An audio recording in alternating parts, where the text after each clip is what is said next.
खबर शामिल करते हैं डस्का से। हमारे नुमाइंदे उमर शेख की रिपोर्ट के मुताबिक आज सुबह 10 बजे डस्का शहर में नामूसे रिसालत पर बहुत बड़ी एहतजाजी रैली निकाली गई, जिसमें डस्का की तमाम ताजर बरादरी, सिविल सोसाइटी, वकला हजरात और सहाफ़ियों ने भरपूर शिरकत की। रैली में इंडिया के खिलाफ नारेबाजी भी की गई। रैली फवारा चौक से शुरू होकर असिस्टेंट कमिश्नर डस्का ऑफिस के पास आखिरकार ख़त्म हो गई।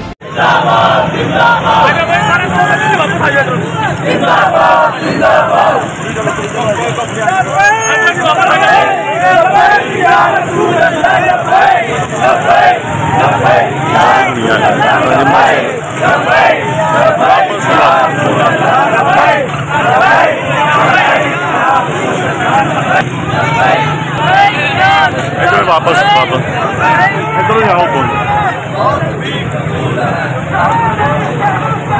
एक फोटो ले आओ जी। चलो चलो जी चलो,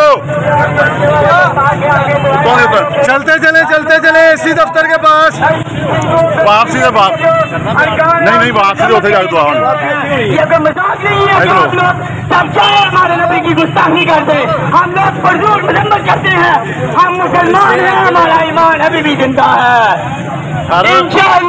इंशाअल्लाह मैं फजूल मजम्मत।